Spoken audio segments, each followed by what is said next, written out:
Fala galera, bom dia, boa tarde, boa noite para você que nos acompanha no canal do Clube de Engenharia do YouTube. Estamos aqui com muita felicidade, dando prosseguimento ao nosso quinto encontro Fluminense da Engenharia. Tivemos no primeiro dia uma abertura sensacional com a participação de todos vocês. Ficamos muito contentes com o engajamento, com a troca de ideias, né, na nossa abertura. Estamos aqui, né, para continuar dando prosseguimento a esse encontro que está abordando a responsabilidade da engenharia no desenvolvimento de uma sociedade sustentável. E nesse segundo dia, teremos a presença de diversos profissionais da engenharia, renomados e renomadas, que vêm para, né, trocar experiências com a gente e também nos agregar bastante com suas experiências de vida e conhecimentos gigantescos. Na primeira parte do nosso dia, contaremos agora com a presença da doutora Gudélia Arica para falar sobre economia e meio ambiente. E essa palestra será mediada pelo nosso amigo e companheiro de Secretaria de Apoio ao Estudante de Engenharia, Luiz Henrique. Está contigo a bola, Luiz Henrique? Com muita felicidade é que eu falo que o projeto da professora Gudélia, ele tem a questão da inclusão social, porque há os alunos bolsistas, né, tanto da universidade quanto da comunidade externa, né, normalmente jovens, né, estão iniciando sua vida profissional, né, e, assim, é de uma grande felicidade essa palestra aqui hoje, porque ela também demonstra que nós da engenharia, da área de ciências exatas, nós também temos um olhar social. O projeto Envi Pré-Recicla, ele segue a questão da função social da engenharia que é tão buscada na nossa sociedade. Nós que somos engenheiros e engenheiras, estudantes, somos muito acusados pela sociedade de sermos calculistas demais, né? Mas nós também temos coração, nós temos sentimentos, nós temos humanidade, né? Então, nós muitas vezes demonstramos essa humanidade fazendo trabalhos para a sociedade, né? Levar bem-estar e melhoria de vida para as pessoas, né? Isso que é o importante, mas também é preciso que a gente também faça publicidade das ações sociais que nós fazemos, né? No caso. E também, por meio da professora Gudélia, eu pude conhecer pessoas, né? Eu sou do subdistrito de Guarulhos, né? Pessoas que trabalham com resíduos sólidos, né? Recicláveis, né?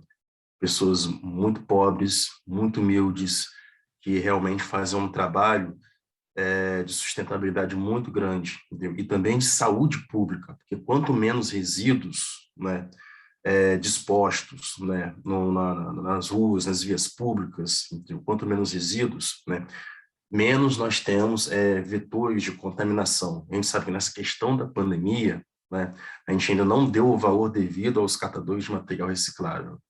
E passando aqui para a professora Gudélia, né, para poder apresentar a todos aqui sobre a nossa palestra, Economia e Meio Ambiente, né, para o nosso quinto EFENG. Pode se apresentar, professora. Bom dia, desculpem a demora, tá, e as preocupações. Vou compartilhar um arquivo, tá? Agora estaria aparecendo? Sim, professora. Sim. Bom dia. Olha, eu mudei um pouco, só incluí mais uma palavra ao título que está nos convites gerais, e vou falar sobre esses três assuntos. Como já agradeço a apresentação do Luiz Henrique, agradeço suas palavras, estou muito grata por ter sido convidada e espero que minha palestra seja bem entendida e de incentivo, né? Eu tenho o seguinte, eu falo de economia, vou falar de economia ligada a nosso problema, a nosso projeto de extensão, que é de coleta seletiva na universidade, e as ligações com a engenharia. Como já colocou o professor Luiz Henrique, para desenvolver uma atividade, a gente tem que planejar, a gente tem que buscar como otimizar nossos esforços e minimizar esforços e otimizar, maximizar os ganhos, né?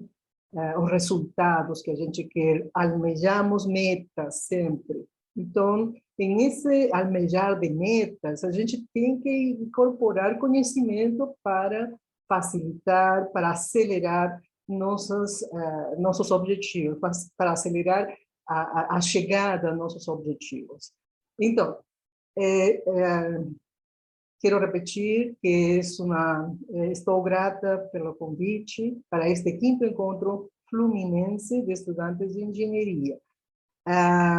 Nestes momentos, a gente sabe que, desde o início da civilização, a gente sempre esteve rodeado de problemas, né, que eram complexos e foram se desvendando, se foram resolvendo. E esses problemas se foram resolvendo por atitude de outros seres humanos com essa capacidade de focar no problema e resolvê-las, buscar soluções.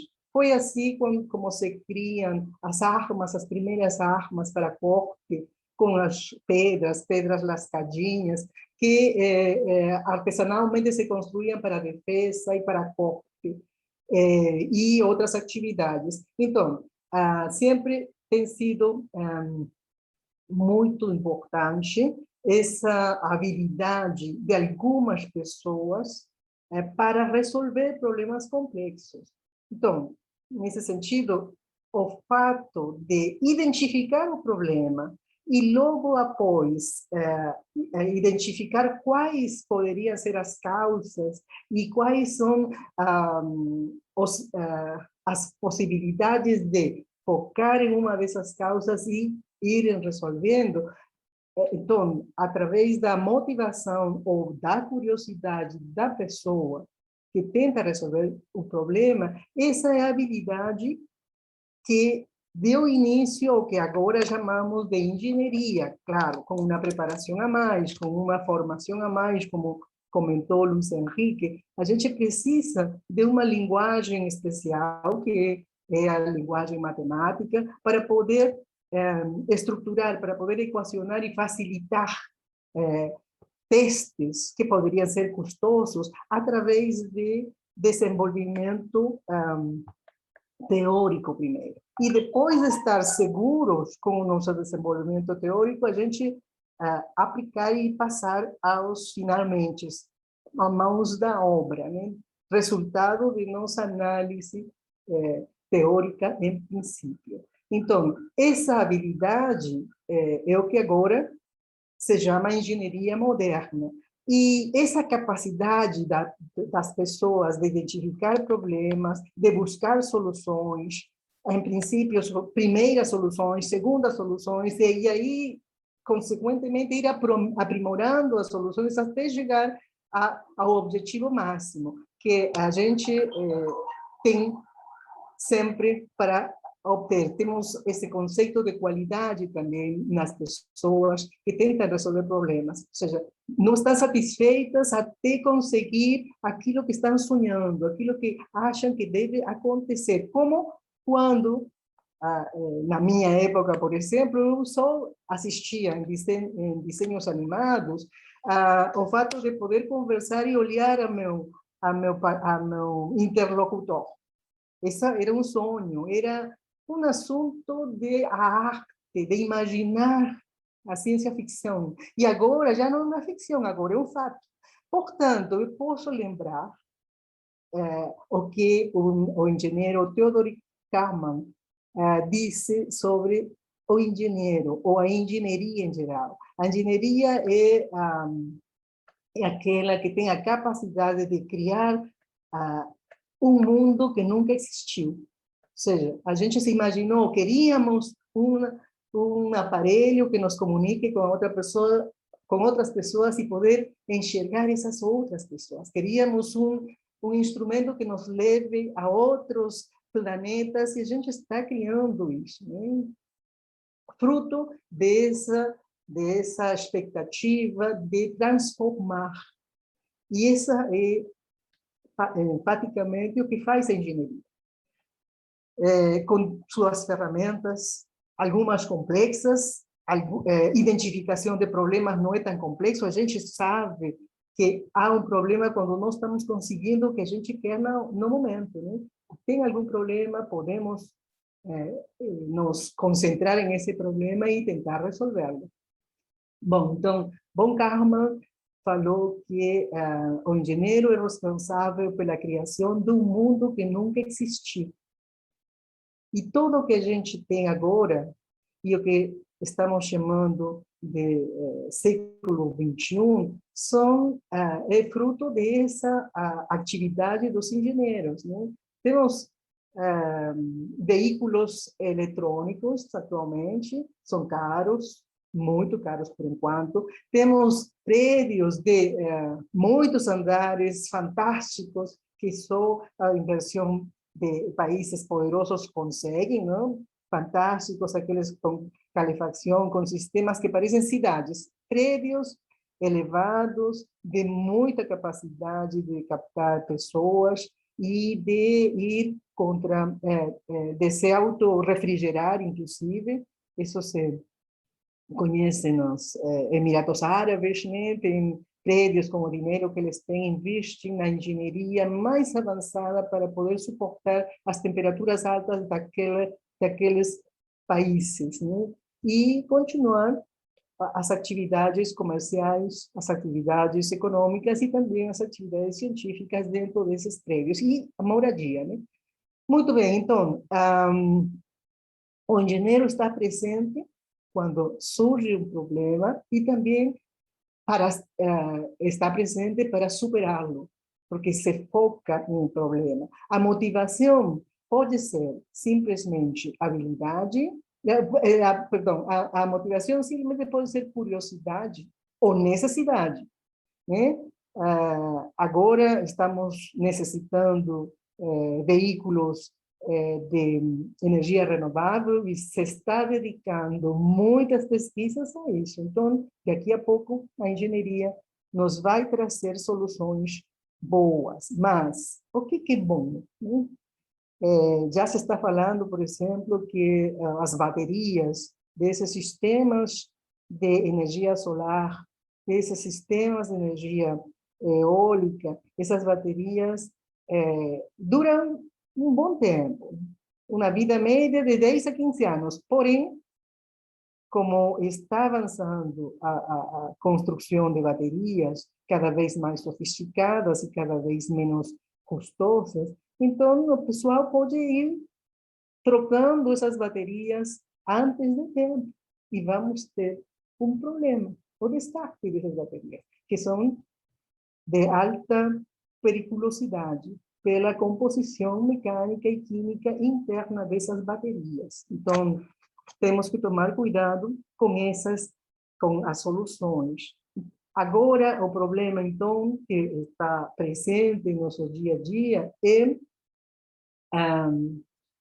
pensarmos em novos produtos, mas também pensarmos nos impactos que esses novos produtos podem trazer para a população, tá certo? Então, vou passar.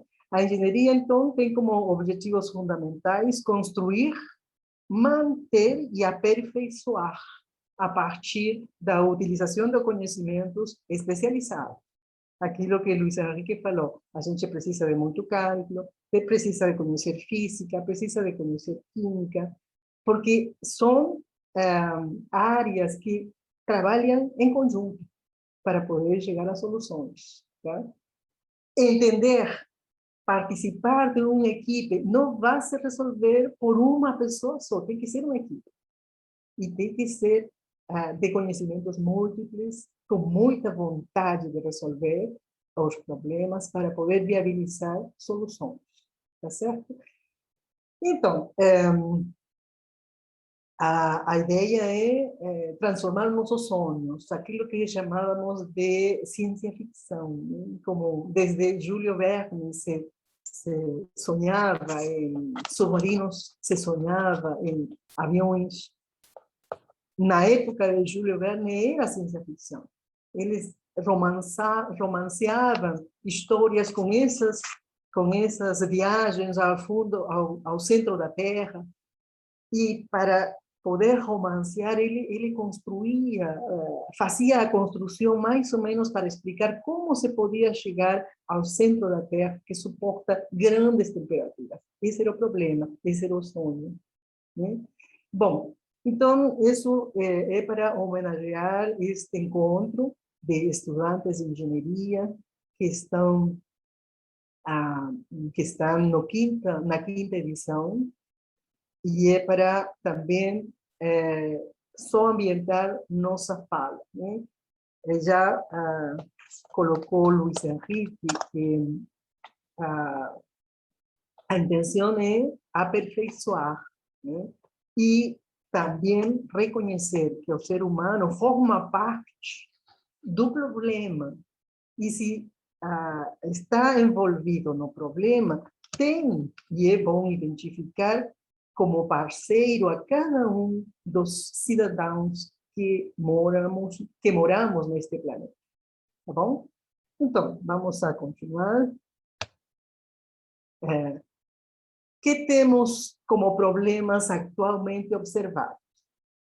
Temos um problema de disponibilidade limitada de recursos naturais, sobretudo aqueles recursos minerais, né? A gente sabe, desde os anos 70, muitos empresários também participaram dessa descoberta. Há perigo de nossos recursos naturais esgotarem, né? O petróleo também tem uma duração de mais ou menos 30 anos de exploração. Alguns minérios também se estão esgotando, porque a gente está extraindo para a produção do que a indústria está requerendo. E vai ter, porque na matéria que não se renova, os minérios não se renovam, vai ter um problema de escassez. O que fazer com esse problema? Um dos problemas observados. Outro problema observado é que nosso planeta é limitado. A gente não tem condições de que o planeta cresça na mesma dimensão, na mesma velocidade que as populações crescem, nossas demandas crescem, nossas necessidades crescem. Tá? Então, há esse problema evidente. Também temos o problema é que nosso planeta está recebendo muito material descartável, não há espaço para, não vai chegar um momento em que não vamos ter espaço para pensarmos em lixões, que a gente sabe que o lugar final dos resíduos é um espaço que quase ninguém chega, né? Era o de sempre. Antigamente era colocar detrás da casa. Os problemas atualmente observados, então, dando continuidade, excesso de resíduos, está tornando-se muito difícil manter as cidades limpas, porque está faltando espaço. Nova York, por exemplo, tem que exportar seus resíduos para outros países, exporta para Canadá, que é o mais próximo, e começou exportando seus resíduos para outros estados. Então, Nova York tem muita população e iniciou seu descarte, a gestão de seus resíduos, exportando.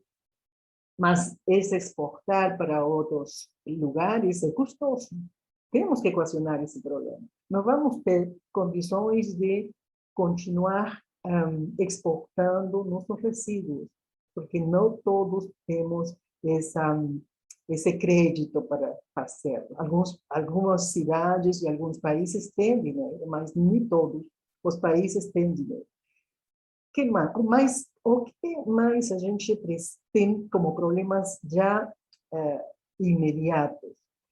A gente precisa de novas táticas de gestão para a produção, de forma a diminuir resíduos, porque nosso problema são os resíduos. Então, como vamos a começar a equacionar? Pensando em planejamentos melhores, em projetos de produto melhores, e por isso que a gente escuta essas novas tendências da engenharia, como a produção mais limpa, a gestão ambiental, porque já está se juntando a tentativa de resolver problemas, certo? E para querer resolver problemas, a gente foca em um ou outro problema, e aí começam as tendências das novas gerações de engenheiros, né? Uma situação de problema observado. O crescimento econômico é necessário, né?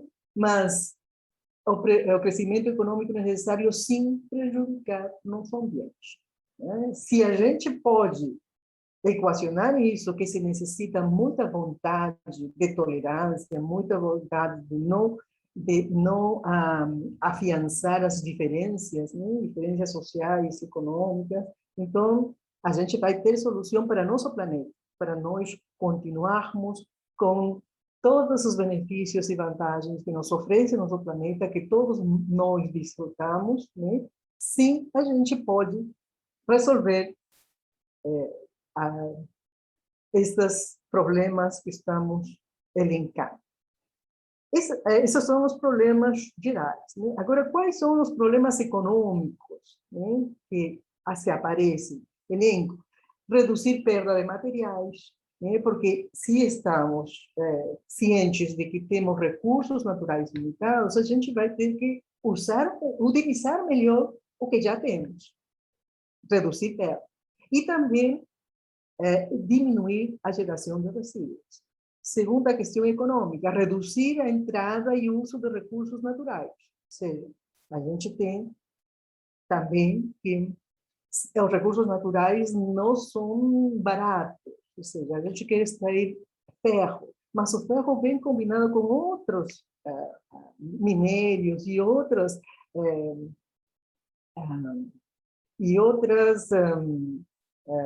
substâncias que devem ser primeiro separadas para obter aquele ferro que é essencial para as construções. E no processo de extração é que se utilizam muitas substâncias químicas que o processamento dessa extração deu por primeira solução guardar em barragens, né, que já vimos tem são muito perigosas, e já tivemos há 4 ou 5 anos, começamos aqui em Brasil a ter problemas de desabamento de barragem, com as consequências de vidas perdidas, vidas de seres humanos perdidas, vidas de animais perdidas, e a poluição grande de uma região extensa de nosso território. E temos mais barragens que estão também em condições de iminente perigo. Tá certo? Isso é uma situação econômica. Temos aí perdas de vidas, perda econômica e prejuízo no solo. Então, essa é uma situação econômica que tem que ser resolvida. É um objetivo que devemos ter, né? Aumentar a eficiência energética também é importante. Claro, agora mais com participação de energias renováveis, porque as outras energias são poluentes, certo? A energia é utilizada por a queima de petróleo é muito poluente. Se melhorou muito, já não temos tanto particulado jogado para o ar, que afetava muito perigosamente o ser humano, né? Afetava o sistema respiratório das pessoas. Mas se melhorou, mas ainda temos poluição alta por conta da queima, que já é o aquecimento global, né? Que é um assunto que devemos também focar. Devemos aumentar o valor da durabilidade dos produtos. Isto é, a gente não pode continuar com a produção de produtos cujo valor são o fato de ser novidade. a gente teria que mudar de atitude dirigida a valorizar mais aquilo que dura mais, e não aquilo que está recém-lançado. Quando esse recém-lançamento vai significar descarte de objetos que ainda estão em uso e que podem continuar sua vida útil por mais tempo. E essa situação de durabilidade maior significaria menos resíduos, menos poluição. Então, a gente tem que mudar de valores. E isso está completamente ligado a nossos objetivos econômicos também. Então, a gente elencou problemas e objetivos, né, que estamos agora compartilhando ultimamente. Sobretudo, a gente que tem preocupações com o nosso planeta. Então, tem muitos... A gente enumerou os objetivos, tá? Os objetivos de... Vou ir um momentinho para trás. Aqui está. Nos objetivos econômicos, eu enumerei. Temos que reduzir perdas, reduzir o uso de recursos naturais, 1, 2, 3, aumentar a eficiência energética, reduzir níveis de emissões, e o 5 é aumentar o valor da durabilidade do produto. Muito bem. Então, tem muitas ferramentas que a engenharia de processos, que aí temos os mecânicos, os eletrônicos, eles são os que participam na engenharia de processos. E de sistemas de operação, os engenheiros de produção, os engenheiros civis, são os que estão ao redor desses problemas. Quais são as ferramentas que eles podem e são capazes de usar? Fazer a modelagem, né? Aplicar seus cálculos na otimização, né? Otimização de múltiplos objetivos, né? Com as mesmas limitações. Todos os objetivos que a gente tem aqui visto são com as mesmas limitações, recursos naturais que estão esgotando, e poluição que estão... Então, as restrições são as mesmas. Então, essa é uma área que se foca através da otimização multiobjetivo. Agora, também acontece que muitos dos problemas não acontecem previsivelmente, acontecem aleatoriamente. Então, as ferramentas matemáticas que a gente aprende nos cursos de engenharia nos preparam para trabalhar com áreas aleatórias, com áreas que se chamam, em geral, áreas de otimização estocástica. Os modelos que a gente aprende, modelos matemáticos para resolver problemas a partir de a solução de um ou vários objetivos, podem ser formulados também considerando que as variáveis envolvidas no problema são aleatórias. Tá? Outras ferramentas e áreas de pesquisa da engenharia que podem ajudar com os objetivos são também o que agora estamos na ciência de análise de dados, porque nosso crescimento é tanto, nossos dados são tantos, e a gente pode sim concordar com isso, porque antigamente tínhamos memórias auxiliares a nosso computador que eram de pequena capacidade, 1 mega, 2 megas, até 1 giga. Agora não, agora estamos necessitando grandes espaços onde guardar nossas informações. E por isso trabalhamos com a nuvem. Com a nuvem, não todos andamos à nuvem porque aí tem mais espaço para poder guardar nossos dados e depois analisar. Essa análise de dados, que está associada com muita estatística e computação, esses cientistas, esses engenheiros que analisam dados, são pessoas que têm que ter conhecimento de estatística, conhecimento de linguagens computacionais, para poder manipular essa quantidade enorme de dados que a gente precisa ter para poder formular modelos e formular soluções. Tá? Que outras áreas que a gente tem na formação da graduação e que, às vezes, a gente não vê uma imediata aplicação, mas tem muitas aplicações. Necessitamos otimizar nossa cadeia de produção, que tecnicamente na engenharia de produção e na administração se chama a cadeia de suprimentos, e também na economia, né? Necessitamos melhorar nosso sistema produtivo, nossa cadeia produtiva, tá certo? Então, essas ferramentas, essas áreas de pesquisa na engenharia, com linguagens matemáticas, com linguagens que envolvem, dependendo da área, física, química, biologia, que é a área que tem aqui no INFE, tem engenharia ambiental, então a engenharia ambiental precisa de química, precisa de conhecer e Alexandre, há interesse, né? Há interesse para pesquisadores que sejam, assim, multidisciplinares.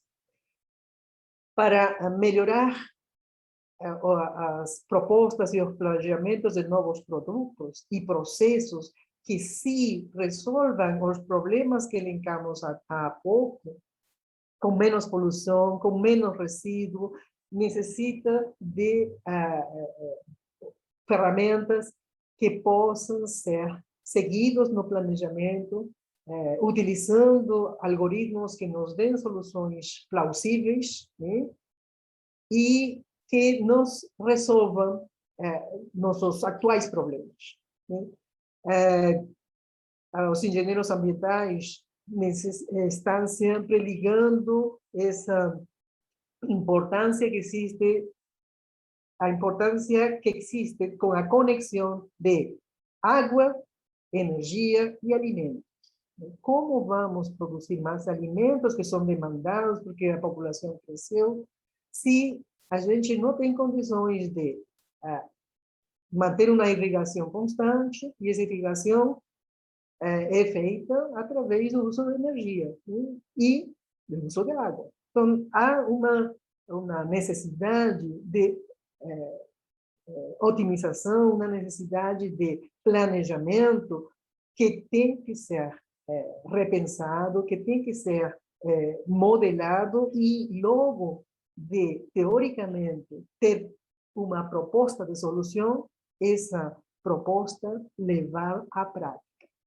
Tá certo? E, finalmente, a gestão de resíduos, que é um dos primeiros objetivos que elenquei faz pouco, é uma ferramenta e uma capacidade que também se aprende nas engenharias. Saber aprender a planejar, aprender a saber a sequência que devem ser aplicadas em a obtenção de nossos objetivos. Isso é importante. E com o problema que temos iminente de resíduos crescentes e não ter espaço, né, a gente precisa de pegar a mão da logística. A logística é uma ferramenta de gestão muito importante para reduzir custos, né, e reduzir também aumento de poluição, tá certo? E se nós queremos aproveitar ao máximo os recursos naturais que temos, a gente também precisa de uma boa gestão, né? Evitar desperdícios na hora de transporte, buscar mecanismos que nos garantam que a gente está consumindo tudo que foi produzido, né, em forma renovável, sem perder ou aceitar uma perda de 1% e não uma perda de 20% a 30% no transporte, tá bom? Como quando a gente fala e tem conhecimento de a geração de água potável. Em Brasil, se aproveita da geração de água potável só 60%. Temos 40% de perda. Tá? E é perda por problemas de transmissão, problemas de transporte, né? Através das tubulações, porque não há uma manutenção com bastante zelo e programada, né, em nossas tubulações, e também, claro, pelos gatos, que esse é outro assunto que já tem a ver com a parte social, mas também pode ser gestionado, pode ser proposto soluções para evitar essa falta de condições éticas, né, que nos fazem ir para os gatos na distribuição de água potável. Então, esses são assuntos que também podemos tomar em consideração. Então, se reconhece a necessidade de uma estratégia de desenvolvimento mais equilibrada com estrutura que atenda setores que tenham mais necessidade, né? Combinando o progresso econômico com o bem-estar social das pessoas. E esse é um assunto que não está trabalhado agora, que estamos com os problemas mais próximos, com uma pandemia que está nos afetando mundialmente. Não, esse é um assunto que está trabalhado já, como comentava Luiz Henrique. Quando a gente propõe soluções, a gente tem que propor soluções pensando no contexto que rodeia o problema. E o contexto que rodeia o problema somos os cidadãos, os seres humanos. E os seres humanos sabemos, temos consciência de que tem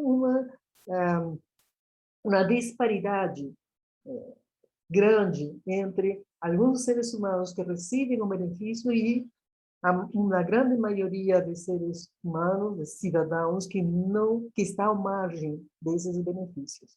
E esse é o aspecto social que comentava a Luiz Henrique, quando se pensa que a engenharia trabalha sem esse fator, tomando em conta as pessoas, né? Então, vou passar, eu já pulei, vou passar, não está o título, mas eu pertenço ao projeto, sou responsável por um projeto de coleta seletiva na universidade. E esse é um projeto que começou em 2005, 2004, bem antigo. E começamos pequeno, começamos só primeiro a fazer a separação de papel, que é abundante em uma universidade, a gente tem uma produção grande de papéis. Em 2005, 2004, ainda não estava instalada essa consciência na universidade, a consciência de não imprimir, a menos que já esteja tudo bem, não imprimir os documentos, a menos que a gente esteja com tudo bem revisado na tela do computador. Não tínhamos tantos computadores também nessa época, mas a gente gerava muitos resíduos. Então, ao interno da universidade, que nossa universidade tem o privilégio de ter professores de diferentes partes do Brasil, a gente se juntava e conversava com os colegas que vinham de Rio Grande do Sul, que vinham de Santa Catarina, e que já lá nesses estados e nessas cidades já se praticava a coleta seletiva. E eles ficavam preocupados de que na nossa universidade ainda não se instalasse alguma tendência que nos levasse a pensarmos na coleta seletiva. Aí, motivada por essas conversas com colegas e também motivados pelas preocupações de limitações de nossos recursos naturais, que já nessa época estava muito mais divulgada, a gente criou esse projeto, que é um projeto de extensão que está apoiado pela reitoria, né, pela pró-reitoria da universidade, e começamos só com papéis, logo plástico, e fomos incrementando o material que coletamos por conta da vontade que aparecia entre os colegas de fazer mais, né? A gente não se contenta com um pouco, a gente quer otimizar. Muito bem. Então, o que a gente faz no nosso projeto? A gente, atualmente, já 2021, né, depois de 12 anos, mais, né, de estar trabalhando, a gente tem alguns trabalhos rotineiros, que é a coleta, nas lixeiras coloridas que já temos dentro do campus, a triagem para separar nosso material e otimizar o nosso espaço na hora de armazenar. Então, a gente separando, otimiza mais o espaço que a gente conseguiu para guardar o material. Então, a gente separa o resíduo, segundo tipo, se registra nos montantes para análise e relatórios, né? E durante o processo de coleta, a gente otimiza nossos esforços. E essa otimização de nossos esforços, claro, sem equações por meio, não, mas otimizações efetivas que a gente sente, que a gente depara de que realmente separando a gente descarta menos para que vá para o lixão. E nessa época, 2004, 2005, era uma descoberta que faziam nossos funcionários. Olha, quando a gente separa, a gente joga fora uma sacolinha pequena de resíduos que são resíduos orgânicos.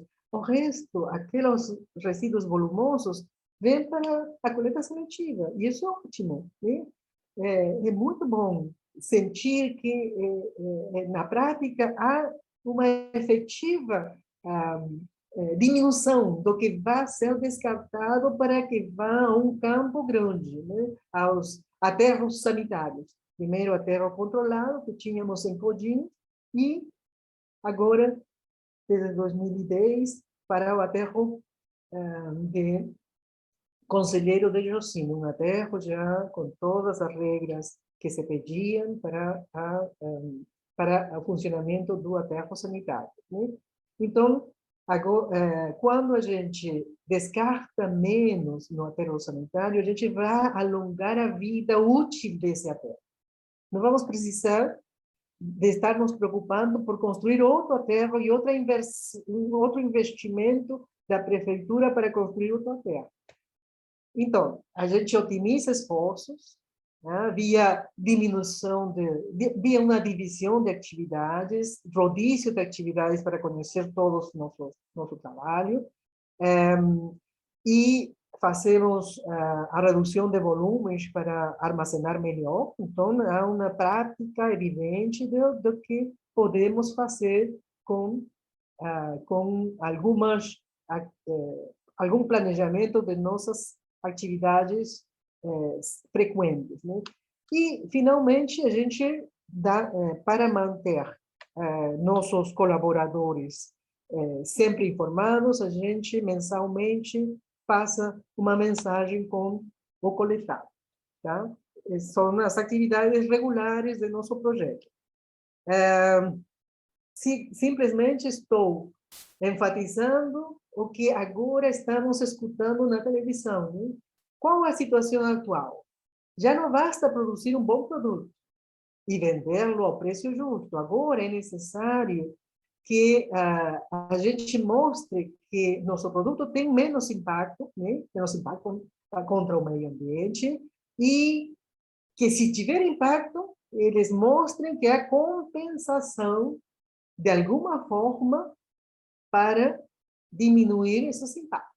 Então, por exemplo, o que faz uma pessoa simples e comum que não é uma empresa para praticar essas formas de resolução? Quando se trata de alimentar-se, a gente tem que usar integralmente o alimento, né? Não descartar o que a gente compra, os talos de algumas hortaliças podem ser utilizadas, né?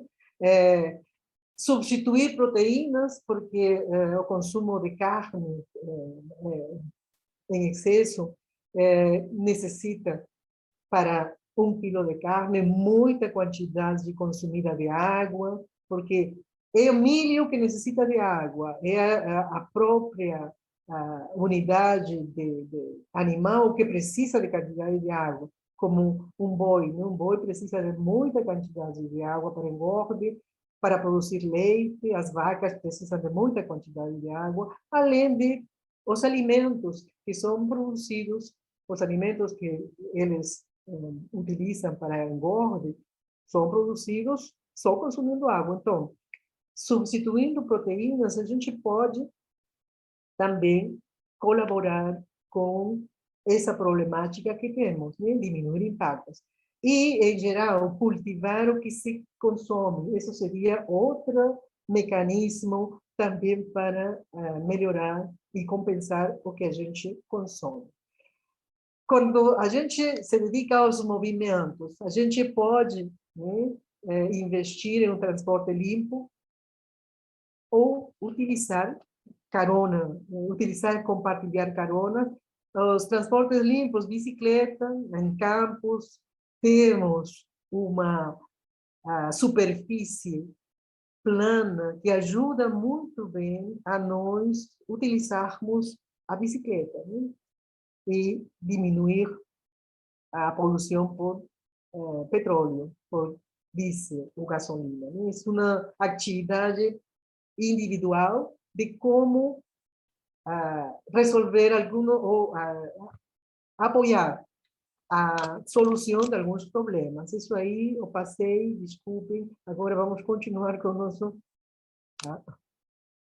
resultado. Então, aqui está a primeira parte de nossas atividades na coleta seletiva do campus. Nós temos um logo, que é o UFP Recicla. Nossas atividades dentro do campus são realizadas utilizando bicicletas com uma cestinha para transportar nossos materiais. E essa foto que está vendo ali é uma foto de nosso aterro controlado, o lixão, né, que era administrado pela Vital Engenharia até 2013. Em 2013 foi fechado esse lixão.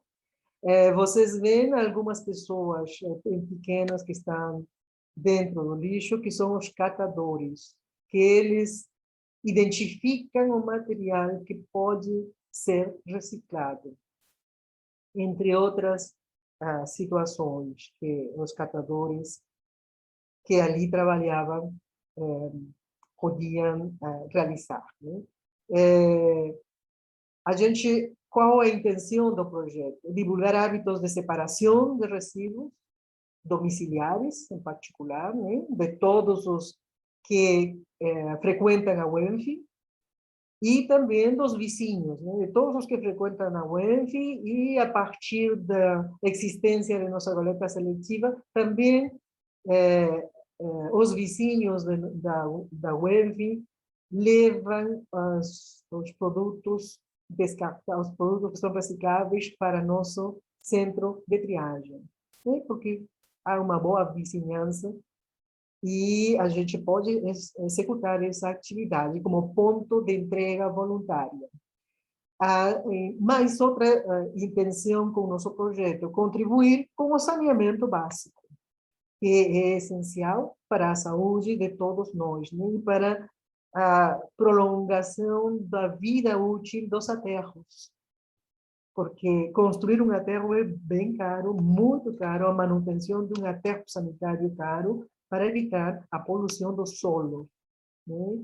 E a poluição das águas subterrâneas, que em Campos temos um bom lençol freático que nos ajuda com a oferta de água para consumo, né? Então, queremos diminuir impactos, aí estão as lixeirinhas que eu falei para vocês, que são coloridas, e que a gente tem lá na nossa... Então, já falei das atividades, e nossa atividade principal, seguindo os indicativos de leis que foram estabelecidas aqui em nosso país, né?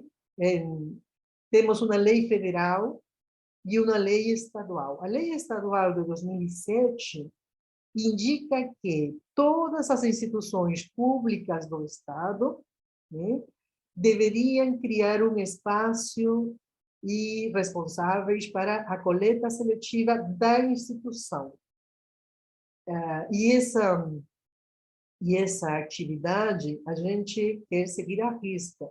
Isso foi publicado em 2007, mas em 2006 já tinha sido um projeto federal, 2006 para todas as instituições federais. Né? Tem que ter uma secção que se preocupa pela coleta seletiva, pela separação de resíduos, para só encaminhar para o aterro aquele resíduo que, por enquanto, não tem forma de ser reciclado ou reusado. Porque, conforme avança a ciência e as pesquisas, futuramente vamos ter mais produtos, mais resíduos descartados que possam ser reutilizados. Nossa atividade principal é por que o governo estadual e o governo federal se preocupa com ter uma política nacional de resíduos sólidos. Porque em nosso país, e como em toda a Latinoamérica, melhor ainda, como todo o hemisfério sul, tem problemas de emprego, tem problemas de cidadãos que não têm condições como para acceder a funções diferentes, mas realizam uma atividade, realizam um trabalho que é valioso, que são os trabalhos de aproveitamento de resíduos para construir artefatos ou para encaminhar para a indústria da reciclagem. Ou seja, temos uma indústria da reciclagem muito forte, conhecida mundialmente em a reciclagem de 97% das latinhas de refrigerantes. Né? Há uma cadeia muito boa para a recuperação de 97% de latinhas de refrigerante.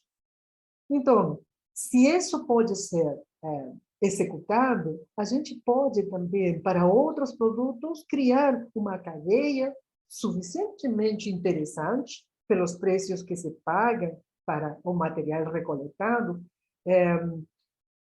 Se pode criar uma cadeia para os outros produtos, plásticos, papelão. Infelizmente, os valores que pagam por esse material são menores do que o que já mencionei, que foi a coleta de latinhas de alumínio, que se usam para a venda de líquidos, né? Refrigerantes, cerveja, que se usa muito. Né? Então, a gente tem políticas muito bem pensadas, muito, como se diz, muito bem elaboradas, demorou muito tempo, demorou 20 anos a discussão para promulgar a Política Nacional de Resíduos Sólidos em nosso país. Começou em 1994, 95 a discussão. Chegou a aprovar-se oficialmente em 2010, passando por muitas críticas e com a colaboração de cientistas muito importantes que já trabalhavam com essa problemática. Tá? Então, demorou 20 anos para ser aprovada e já temos mais de 10 anos de promulgação dessa lei, de como deve ser o tratamento dos resíduos para aproveitá-los melhor. E dessa lei, reconhecendo bem a atividade de um catador, infelizmente, essa lei ainda não está ao 100% implementada. Mas toda lei bem aprovada e com justificativas evidentes é para que todos os cidadãos lutemos para que realmente seja implementada em todos os pontos dos artigos que a lei propôs. Tá? Então, a atividade fundamental do nosso projeto é que a gente cumpre com essa recomendação das leis estabelecidas, reconhecendo o caráter de prioridade e de importância dos catadores, porque a gente entrega o material que coletamos. Aqui está, por exemplo, esta primeira foto está mostrando o ambiente onde a gente guarda nossas bags, aqui estas sacolas grandes, onde vamos separando o material. Aqui está nosso famoso triciclo, que nos ajuda a coletar, né? E nossos colaboradores. Aqui estão os meninos que nos ajudam na colaboração da coleta. Entregamos a 2 cooperativas que se formaram após o fechamento do lixão. Deixaram de trabalhar no lixão de Codim mais de 120 catadores, cadastrados, oficialmente reconhecidos, e ficaram sem resíduos para poder se agenciar de renda, infelizmente. E agora estamos trabalhando com a cooperativa Reciclar, que tem um galpão ofertado pela prefeitura como compensação a esse fechamento intempestivo. A Reciclar, que funciona em Novo Eldorado, em Guarulhos, e a Renascer, que funciona perto do lixão da Codim. Tá? Eles trabalham com coleta seletiva, com plásticos, papéis, papelões e mais. E agora eles conseguiram um caminhão cedido, né, auspiciado pela Cinti Petro, e todos nós, a UF participa com a área de assistência social, que nossa professora Érica, que participa e apoia o trabalho destes catadores, e nós que apoiamos com o material que coletamos, né? E está, por isso, nossa setinha aqui abaixo, nossa setinha do projeto, aqui colocada como apoiador do projeto. Tá? Então, essa é nossa atividade, que já junta a parte técnica com a parte social, que nos envolve, né, com o meio onde a UENF está alocada. A gente está sediada em campos e a gente está trabalhando com um setor de trabalhadores oficialmente reconhecidos com seus serviços, só que porque é um serviço, o serviço de catador está catalogado como um dos ofícios reconhecidos pelo Ministério do Trabalho, daquelas épocas. Agora o Ministério do Trabalho foi interrompido, né? Que vai começar de novo a funcionar com outro nome, mas o Ministério do Trabalho catalogou o serviço e o ofício de catador, ou seja, eles desenvolvem uma atividade reconhecida. Tá? Então, outro dos reconhecimentos do nosso projeto de extensão é que a gente contribui para chegar aos objetivos do desenvolvimento sustentável. Quais são esses objetivos que são imediatos para serem vistos? Assegura a gestão sustentável da água e saneamento para todos e todas, né? A partir de retirar os resíduos que podem ficar na rua e ser levados pela chuva para os rios e mares e poluir os terrenos, criando ambientes propícios para vetores nocivos para a saúde. A gente faz, os catadores fazem a coleta seletiva para diminuir esses riscos. Essa é parte do saneamento básico. Então, reconhecível no ofício de catador. Outro ponto, outro objetivo do desenvolvimento sustentável que a gente explora e muito é assegurar padrões de consumo e de produção responsável. Eu, um pouco fora de momento, passei para vocês quais são esses padrões de consumo, né? Que notamos com uma mãozinha que divulga a instituição Acatu. Esses são diagramas, eu coloquei aí a fonte, os diagramas que mostrei para aumentar o consumo ao máximo de nossos alimentos, não desperdiçar os alimentos e diminuir um pouco o consumo de proteínas. Agora que estamos diminuindo pelo preço, né? O preço nos está obrigando a diminuir o consumo de proteínas animais, né? A gente está apoiando estes padrões de consumo. Agora, também nas indústrias tem padrões de consumo. Esses padrões de consumo têm que ser também revistos e forma parte em nossa área de engenharia de produção, temos matérias que trabalham com projetos de produto. Então, essa matéria teórica nos dá a possibilidade de passar para nossos estudantes essa luz, né? Uma luz, ou uma informação a mais para eles, mas uma informação que nos preocupa, que forma parte de nossos problemas para serem resolvidos, que é o consumo de recursos naturais, que devemos equacioná-la melhor, planejá-la melhor, porque temos recursos limitados, né? E também no processo produtivo dos itens que vão ser que vão sair para o mercado, também temos que ter a preocupação de produção mais limpa, né? De produção com uma gestão ambiental de alta preocupação para diminuir poluentes, diminuir consumo de recursos naturais. Então, são oportunidades que temos para aplicar e levar em consideração esse objetivo de desenvolvimento sustentável das Nações Unidas e dos cidadãos em geral, né? Então, a gente procura reduzir a quantidade de resíduos, né, que se vão descartar, procura também mostrar com a prática artesanal, porque temos espaço no tempo de nosso trabalho, da coleta seletiva, espaço para irmos buscando a internet, que a internet é útil para esse tipo de informações, como reaproveitar os materiais que temos coletados no nosso dia a dia, né?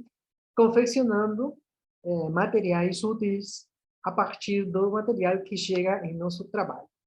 Então, já só para fechar um pouco nossas informações, a gente reconhece que o catador é um empreendedor, que os cientistas sociais, que os estudiosos das ciências sociais estão chamando de empreendedores sociais. Por que empreendedores sociais? Porque não são aqueles que todo mundo sonha em ser um Gates, um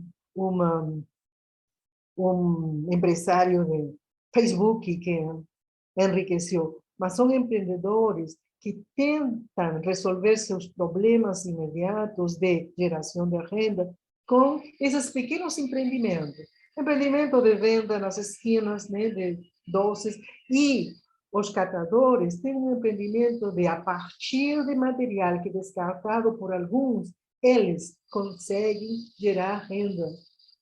E é uma atividade reconhecida pelo sistema de trabalho, é uma ocupação reconhecida como trabalho oficial, e tem vários itens de atividades diferenciadas. Então, são cidadãos que conseguem resolver com seus empreendimentos sua geração de renda para melhorar seu dia a dia.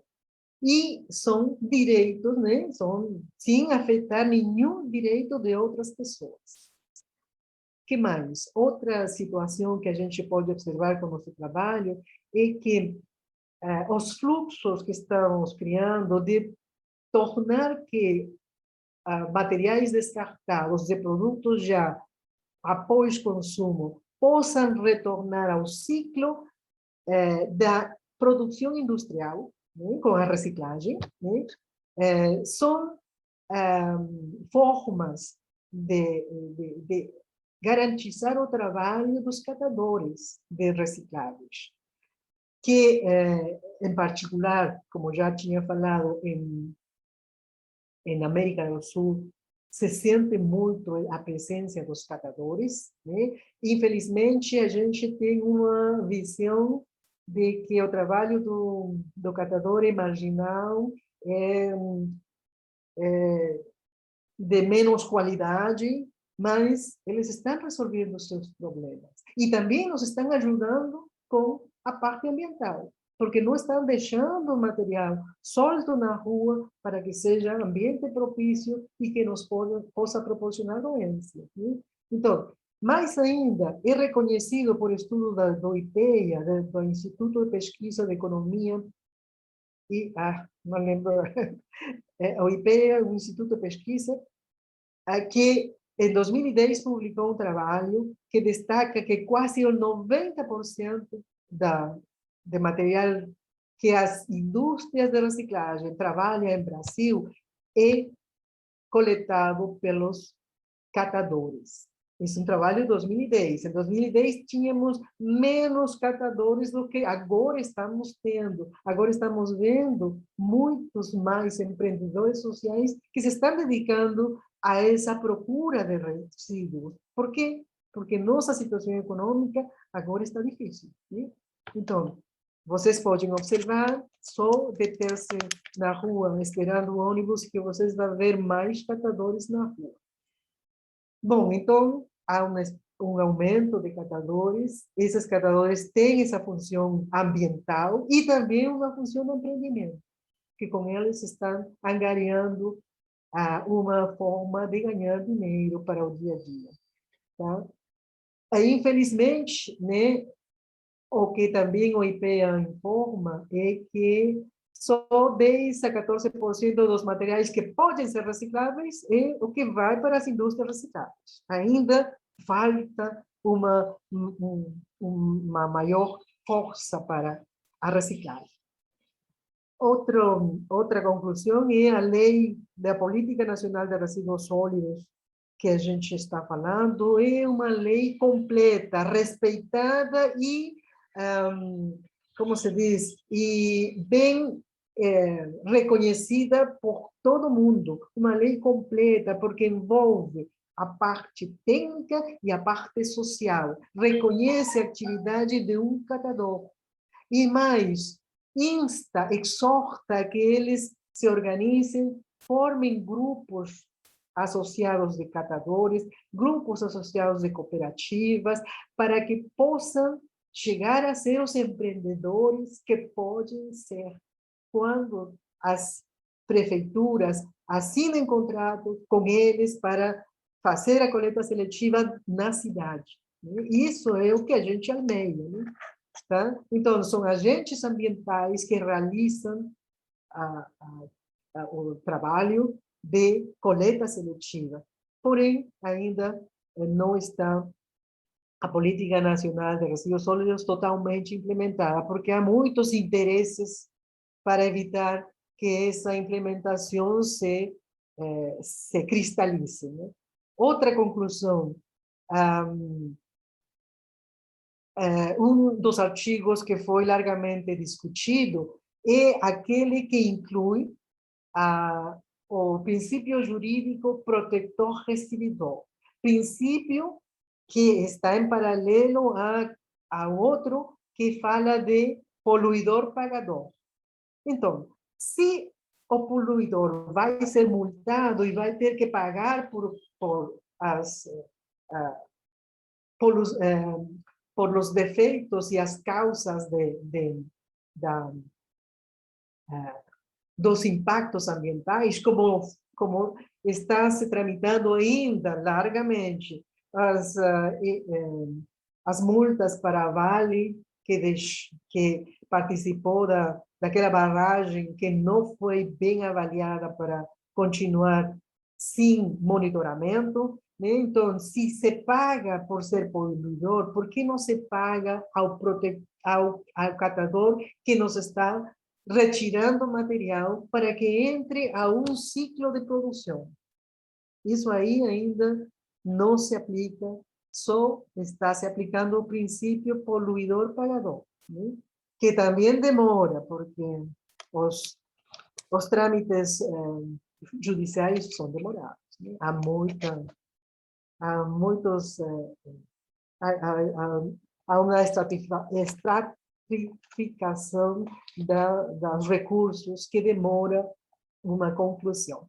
Então, finalmente, a gente conseguiu reconhecer nos catadores que estão acumulando conhecimentos valiosos e que oferecem perspectivas inovadoras sobre o manuseio dos resíduos e que deve formar parte da nova tendência da economia circular que está se divulgando a nível internacional. Né? Mas, infelizmente, os catadores estão sempre à margem, não estão sendo reconhecidos, porque a gente tem muitos preconceitos que, se a gente conhece mais a fundo qual é o valor do trabalho deles, a gente vai poder lutar pelos direitos que estão estabelecidos em nossa Lei de Política Nacional de Resíduos Sólidos.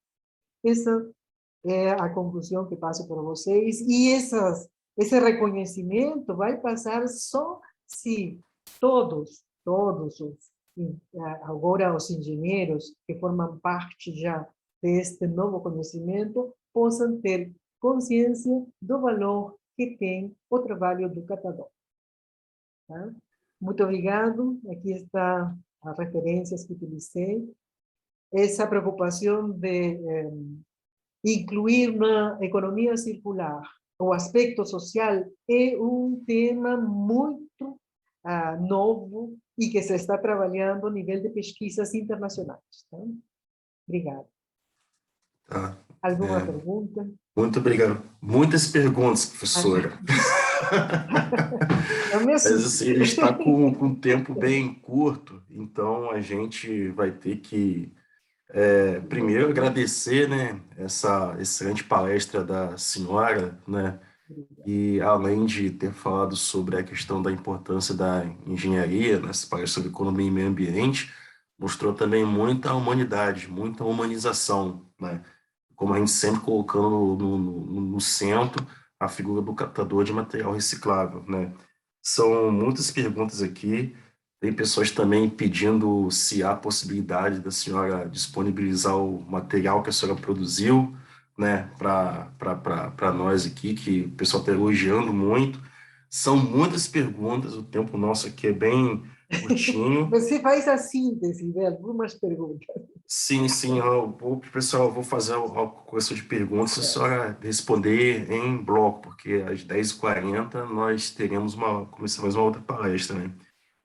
Que é a Gisele Bauer, né, disse como conscientizar a população com relação ao descarte adequado, mesmo onde não há coleta seletiva de resíduos perigosos, como pilhas, baterias, eletrônicos e lâmpadas e medicamentos. O Marcelo Ferreira, ele fala o que é destinação final ambientalmente adequada, né? O Gabriel Pinheiro, ele faz aqui a pergunta interessante, se esse projeto da senhora ele foi expandido para outros lugares além das universidades, né? E a Luana Nogueira, ela fala que, se na opinião da senhora, o Brasil está preparado financeiramente, se quiser, para executar obras de engenharia em favor do meio ambiente e da população. Por exemplo, executar obras de drenagem urbana, de drenagem de águas pluviais, diminua as inundações e enchentes e alagamentos. As outras perguntas a gente vai poder mandar para a senhora e a senhora responde e individualmente a gente vai levando as perguntas para as pessoas, né? Assim, infelizmente não vai dar para fazer as outras perguntas aqui ao vivo aqui, né? Gostaria que a senhora respondesse essas perguntas assim em bloco, né? Elas funcionam, só pode responder. Muito bem. Olha, com respeito a se eu estendi, ainda eu estou só trabalhando na universidade, porque a implementação não é fácil, né? Eu conto com o apoio de bolsistas que colaboram comigo na coleta. Sem eles, eu não poderia ter dados para para responder e falar que eu não apresentei aqui nenhum dado, mas em épocas sem pandemia, a gente chegou a mensalmente ter, em média, 900 quilos que entregávamos aos catadores. E chegávamos nos meses de março e abril, quando as compras que na universidade estavam chegando, as compras anuais, né? A gente chegou a quase 2 toneladas, né? Isso seria em maio, junho, meses em que a gente tem mais quantidade de material. Mas isso quando a situação era regular, quando a universidade era melhor vista, quando os orçamentos da universidade eram mais regulares. Agora, com a pandemia, a situação caiu muito. Estamos em 2020 e 2021 em uma média de 450 quilos por mês. Tá? Essa é a nossa média agora, mas, como falo, ainda bem que a gente tem essa quantidade, porque a gente abriu como ponto de entrega para os prédios vizinhos de nossa universidade. Tá? Isso com respeito à extensão do nosso projeto. Tá? O que com respeito à necessidade que Campos tem de muito investimento com respeito a um tratamento de águas pluviais, tratamento de melhorar a distribuição de água para a cidade. Isso aí realmente é um problema grande, difícil de que a universidade possa ter como se diz, possa propor soluções, porque esses são investimentos da prefeitura, que passa por decisões que já estão longe da nossa capacidade de resolução. A gente pode propor, mas a tomada de decisão para esses problemas tem outra estrutura, não é uma estrutura estudantil, não é uma estrutura assim de universidade, tá? Não há proposta, mas não saberia responder sobre essa situação. Eu lembro dessas 2 perguntas. Pode me fazer lembrança das outras? Tá, Marcelo Ferreira, sobre destinação, o que é uma destinação final ambientalmente adequada? Sim. Que significa que a gente tenha os canais certos para entregar o material. Ou seja, a gente está satisfeito com a separação. O que compete ao cidadão é separar, primeiro não consumir, não comprar, como se diz, por compulsão, muita coisa que depois a gente vai descartar porque passou a validade, porque já se prejudicou nas características do produto. Não comprar compulsivamente, essa é uma responsabilidade da gente. E depois, se temos resíduos, no caso de descarte de algum material, levar onde está indicado, né? Por exemplo, os telefones celulares, que já não têm serventia, ou passar para alguém que não precisa de muita sofisticação nos celulares, que só precisa falar, passar para o uso secundário. Esse seria um caminho bom, porque ainda os celulares podem comunicar uma pessoa com outra, né? Claro, não vai ter fotografia, não vai ter WhatsApp, talvez, porque não tem internet, mas sim vai ser de ponto de comunicação, passar para alguém que possa usar. Mas se já não tem serviço nem para falar, a gente tem que encaminhar a lugares que não fiquem expostos à intempérie, que sejam encaminhados para recuperar os materiais que estão dentro destes aparelhinhos. Né? Por quê? Porque vocês já dia 6 ou dia 7 de agosto, foi publicado, por exemplo, que a Tóquio 2020 preparou as medalhas de ouro, prata e bronze a partir da mineração urbana. O que fizeram? Compraram ou coletaram computadores, tudo que seja resíduo eletrônico de tecnologia. E das pequenas quantidades de ouro, prata, platino e bronze que tem nos computadores, eles recuperaram para construir as 5.000 medalhas que foram repartidas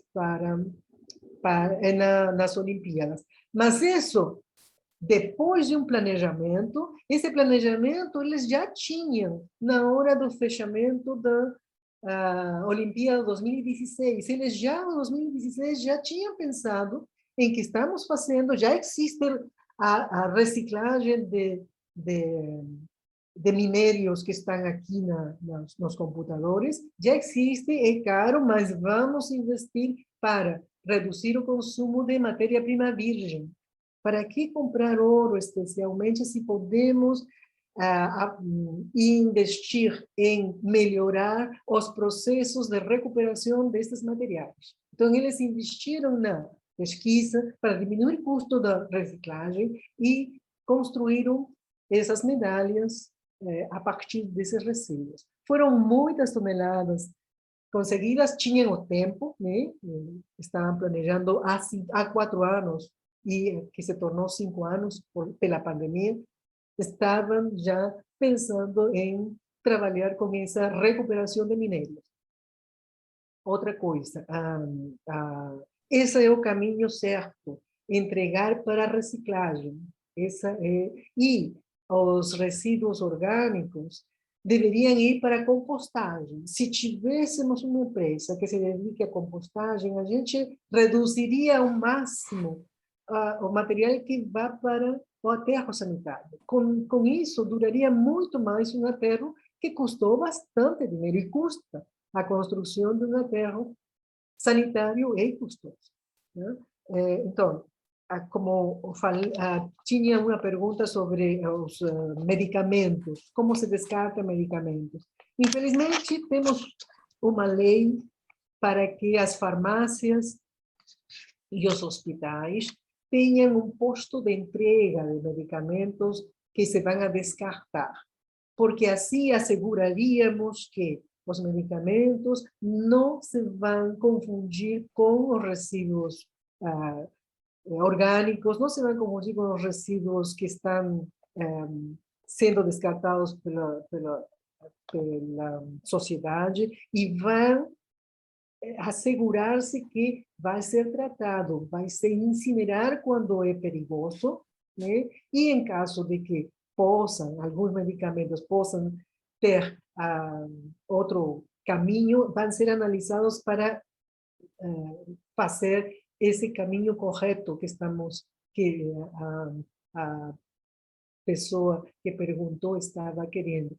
E são tarefas que não são difíceis de assumir, mas precisa de decisão, né? A gente tem que tomar essa decisão. Eu quero colaborar de alguma forma com o meio ambiente. Então, para isso, vou me programar, né? Não vou comprar em excesso, não vou ter muitas sacolas à minha disposição, comprar coisas que tenham menos embalagens para descartar, claro, dependendo da qualidade, né? Se é de qualidade e tem embalagens para descartar, fazer o quê, né? Mas as empresas já estão, como já coloquei no início, as empresas já se estão preocupando por não somente oferecer um produto bom, sino também um produto com menos impacto, porque os clientes estão exigindo isso, estão exigindo uma postura das empresas. E então, isso vai acarretar uma necessidade do empresário de contratar pessoas, engenheiros, de contratar funcionários que tenham essa mentalidade, que visualizem essa situação na hora da produção. Isso é uma cadeia, um ciclo muito bom, né? Sim. Uhum. Professora, dá tempo aqui fazer mais uma Mas, perguntinha aqui, perfeito. é do Luiz Vitor, né? Na sua opinião, o que falta para se ter uma maior utilização de energias renováveis no Brasil, né? Na apresentação da senhora, a senhora falou sobre a questão do petróleo como fonte de energia. Então, hoje vigora no mundo já, né, a implantação de energias alternativas, né, como a energia solar, a eólica, né, até das ondas do mar, né. Gostaríamos que a senhora falasse um pouco sobre a utilização de energias renováveis, né, no Brasil como também no mundo, né? Sim. Sim. Então, olha, eu a implantação, a popularização das energias renováveis vai depender do preço, porque por enquanto instalar energias renováveis é caro, né? Um carro que dizem ser elétrico é muito caro.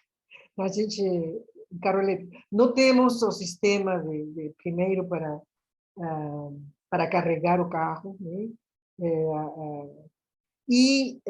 A mecânica e eletrônica do carro elétrico, por exemplo, para diminuir o consumo de gasolina e a queima da gasolina e do diesel, é, é cara.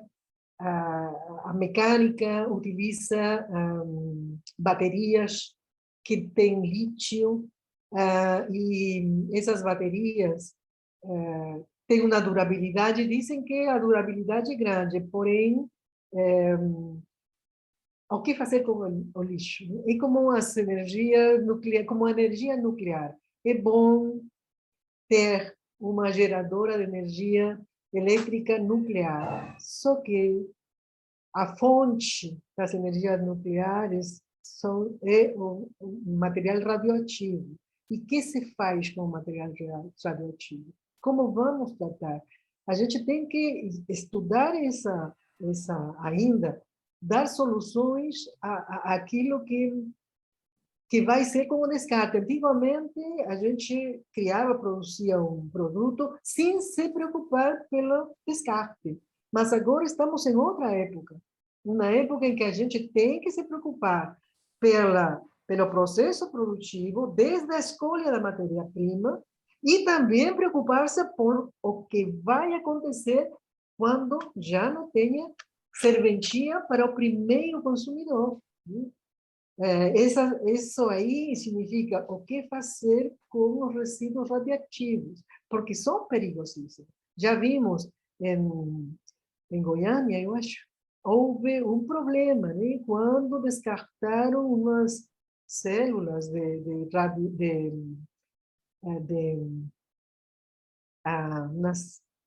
umas ampolhas que continham um pocinho brilhante, que os catadores pegaram e acharam uma beleza.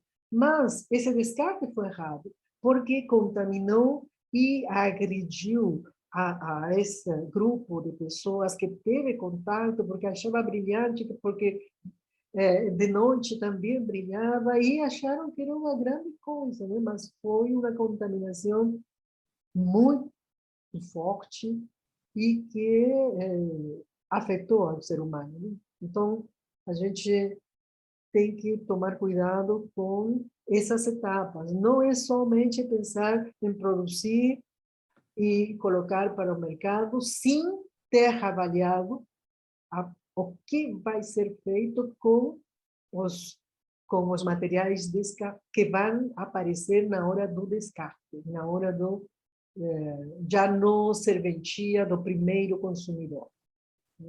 Isso é parte do que a gente tem que evoluir, né? Ainda precisamos pensar com maior seriedade. E, nesse sentido, as energias renováveis, aquela mudança para energias renováveis